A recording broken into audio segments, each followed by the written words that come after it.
Welcome everybody to GoLocal Live. I'm Josh Fenton, CEO and co-founder. Favorite time of the week, Mott and Chace Sotheby International. We have Nelson Taylor coming on to talk about not only everything real estate, I think the lineup of today's discussion is just about everything that's going on in the world. Nelson Taylor, thanks so much for joining us. Thanks again, Josh, for having me. Okay, let's just tick down some of the issues that we've been chatting about. Listen, it's no secret that it has been historically discriminatory against certain minority groups to buy a house in this state. It's not that different from the rest of the country, but we don't live in every part of the country. We live here. GoLocal's printed a number of stories about how difficult it is. If you go and look at the real estate industry, it's overwhelmingly white. You and your team, the Blackstone team at Mott and Chace, have really been thinking about this and trying to make an effort to change this dynamic. Talk a little bit about that. Yeah, I mean, we have the ability to try to make a change. We know that Black home ownership in this country and in this state is at historical lows. You ran a great article on this, but it's as low as it's been since the 1960s. And that there is a direct link between this decrease in Black home ownership and the lack of Black real estate agents around the country. And so the Blackstone team is taking it upon ourselves to try to change this, at least locally. And in the third quarter of this year, we're going to be launching what we're calling our Black real estate agent mentoring and scholarship program. And we are going to be working hard to bring more young Black real estate agents into the marketplace. It is no surprise that it's expensive to get into real estate. The education, it's a commission-based business, and so you do not make income until you make sales. Oftentimes, real estate agents don't make a sale in their first 6 months in the business. So it's extremely hard business to transition into. And so what we're doing is we're offering a $10,000 scholarship to help with the education and living expenses while agents get up and running, and certainly a mentorship program where they work with us for 6 months, the first 6 months in the industry. And if they want to continue to work with us, fantastic. If they want to go out and join another real estate company in another market, fantastic as well. Our goal is simply to get more Black real estate agents into our markets.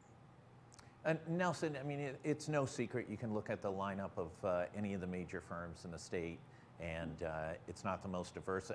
The real estate industry is not the only industry that lacks diversity, and I think everybody, obviously, in the last couple of years has thinks about it a lot more as employers and how to build a good organization. There is such a screaming need. What's the sense of who's a good applicant? Like, who's the person that you think should be talking to you guys about potentially joining this program? Yeah, well, so I've always said I've been a big proponent that it's not about education, it's not about money, it's not about anything. It's really just about demeanor, how you carry yourself. Are you going to educate yourself, and how can you deliver that information to clients in a way that they trust you? It's a thing that can't be taught, Josh. It's certainly what every member of our team possesses, and it's why every member of our team has become so successful. Nelson, it's no secret, it's been a good couple of years for realtors. It's been a tough couple of years, though. Yeah. Yeah. But this is an opportunity for folks potentially. Listen, it's going to take time. It's going to take a lot of hard work. You've got to build a network. But if you're a person who's well known in the Black community in Rhode Island, this is a tremendous opportunity to build a network within there and be that go-to person. Yeah, tremendous opportunity. Our program is based on getting young people into the industry, but certainly real estate, let's be serious, not too many people come out of college and go straight into the real estate business. Real estate is often a pivot, a second career, something like that. So I think you're right. There are many people out there who benefit greatly from moving into the business after being a leader in their own field. Let's jump over to another issue. We've talked about it offline a number of times. and it's kind of developing in the real estate industry. It's getting some criticism. Some people think it's an important component to it. This idea of off-market sales. Yeah. Can you talk a little bit about it? I guess probably the highest profile one was, I think, Governor Raimondo's, the sale of her house when she moved to Washington, D.C. to be Secretary of Commerce. Her house was de facto an off-market sale. Yeah, so I mean, this is all a result of the market we're in right now. Obviously, tight inventory has created this. Perhaps you've seen right now on the east side of Providence, which is the market where I primarily work, there are 3 single-family houses on the market. Only one of those under $1 million, and that house is at $965,000. The other 2 are at $3 million and $6.5 million. So tight market means people are getting creative about how they find properties. The problem with this, Josh, is that these agents are sort of coercing their clients and saying, hey, I can sell your property for you quietly for X dollars, right? But the truth of the matter is the property is always worth more when it hits the public marketplace. And in such a tight industry or a tight marketplace like it is right now, we're seeing bids 10, 20, 30% over their asking price. Why would people give up that opportunity to make so much more money in this historic market and sell it quietly to an agent who has their own buyer? Listen, I can certainly understand why a person like Governor Raimondo may not want to open up her house and have 40 people trucking through, and maybe she understands that preservation of privacy is worth it versus maybe another $30,000 on the sale price. But it is sort of creating 2 markets, right? It's kind of creating the public market that everybody gets to participate in, and then sort of an insider market. Yeah, it's a primary market of sorts, and it's unfortunately it's not what we as realtors, it's not what our practice is born on. It's not what the multiple listing service is all about. It's all about a fair and even marketplace where every realtor has access to every listing, not that I can sell my own listings to my own people.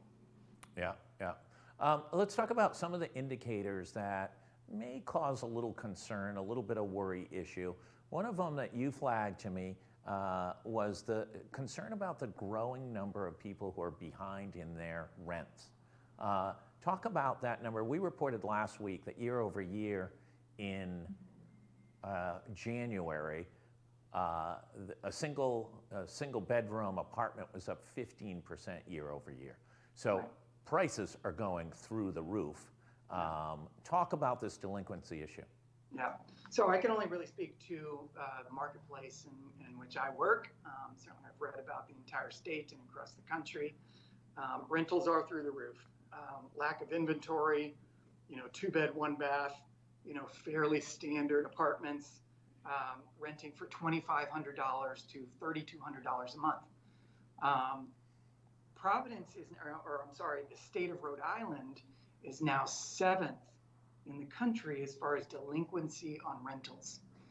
This is just sort of one of the precursors into the fallout of this market, which we've talked about, week in and week out. Something has got to change. This market cannot continue at this rate. And so we're seeing a lot of these rumblings on the underside that are showing that we're getting close to the end. Nelson, you mentioned there are 3 houses for sale on the east side, one at nearly $1 million, one at $3 million, one at $6.5 million. $6.5 million one is my personal favorite. As you may have known, I made an offer to Heidi Farmer, who I believe is the lead on this, and she rejected my offer out of hand, claiming that it was too insignificant. It was the best I could afford. So I understand it. I don't hold it against Heidi that much. But talk about this. 460 Rochambeau is literally, it might be the only property like this, certainly on the East Coast, where you have such a mammoth estate within a city. Yeah. Well, it's one of the last, grand estates, certainly on the east side of Providence. This is almost 3.5 acres, and Italianate, home, which is, almost 10,000 square feet. And, it's at auction right now, and there is a no limit auction going on, and it's happening at the end of the month. And you can, just as Joe interested party, you can log in to the Concierge Auctions website and actually follow the auction. But this is a property when you look at buyers from New York City, I'm surprised we haven't had more interest from somebody who can see this property for what it is, extremely dynamic and cheap in the grand scheme of what they're probably used to. Well, a lot of the people that might be looking at this are the types who are deemed Russian oligarchs, and they might be tied up with some fiscal issues right now. It is really just a remarkable. I can't think of. I mean, there's nothing like this in Boston. More than 3 acres in the city of Boston. I mean, it doesn't happen anymore, and it is.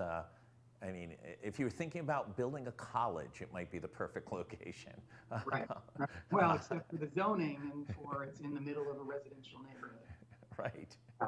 A very quiet college. Very quiet residential night school. That's right. Yeah.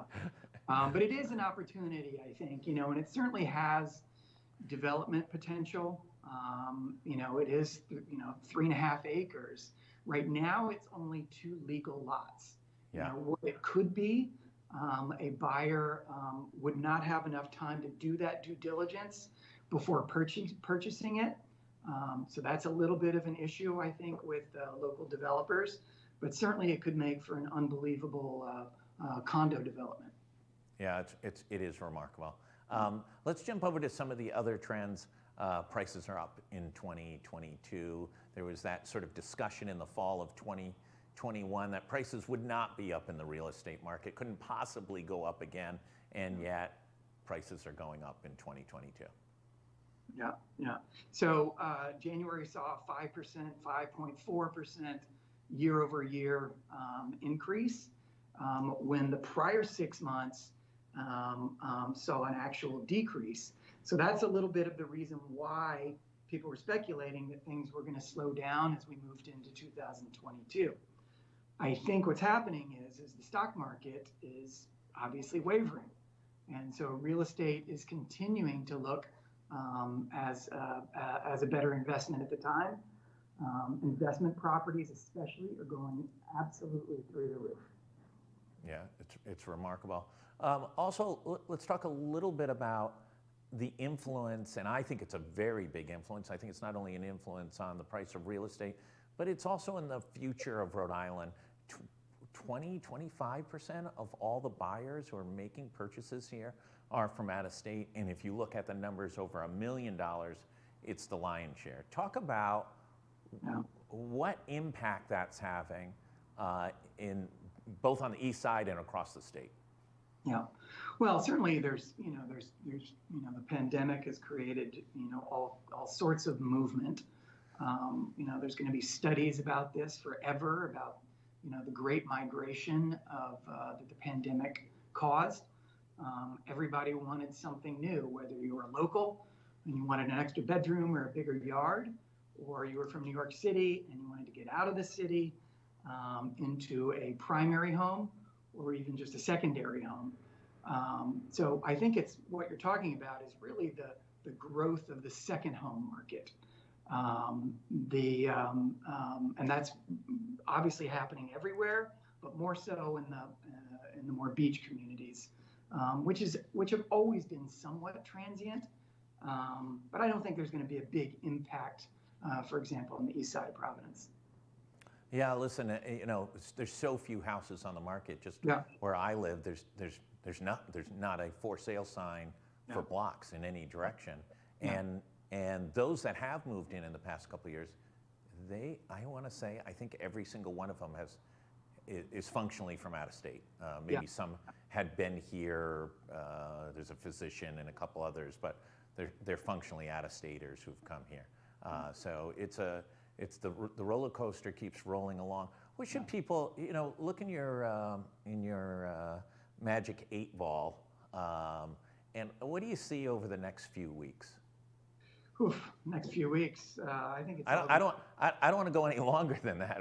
We're on the precipice of potentially a war in the Ukraine, and interest rates are rising. If you want to go longer, I'm happy to hear it. Listen, I think real estate's just going to continue to be the shining light as far as money is concerned in this country. So I think the real estate, we're not seeing, any slowdown. You asked me a month ago, I would have believed, just like everybody else believed, or most people believed, that 2022 is probably the beginning of the end, that we're going to see slowdowns. But right now, I'm not seeing it. So I'm not predicting we're going to see any of that through the spring market here. I think it's going to continue to be gangbusters. One of the things that's happening now, Josh, it's new in the market, is we have now buyers buying because they can't find the house that they want. They're just buying a temporary house. So I'm just going to go ahead and buy this house now because I need a place to live, but I'm going to keep looking for another house. And I'm either going to continue to keep that one and rent it out, or I'm going to put that one back on the market once I find another one. So I think that's a fascinating new aspect to this market right now. Nelson Taylor from Mott and Chace Sotheby's International, as always, thank you. Great insights. Congratulations on your efforts to diversify the industry. We'll have much more today. There's fallout for the big brawl up at Bryant University last night as that college basketball team punched its ticket to the big dance, but also punches were thrown during the course of that game. There's also news out of North Kingstown. The longtime superintendent has resigned. There's news pretty much everywhere in the state of Rhode Island. We'll have all of it up on GoLocal. Take a look and stay tuned for much more this afternoon. Everyone, please stay safe during this period of time. Hospitalizations are down, transmission rate is down, but if you haven't gotten boosted, please do so. We're #1 in the country in getting vaccinated. Let's make sure we're #1 in getting boosted. Thanks, everybody.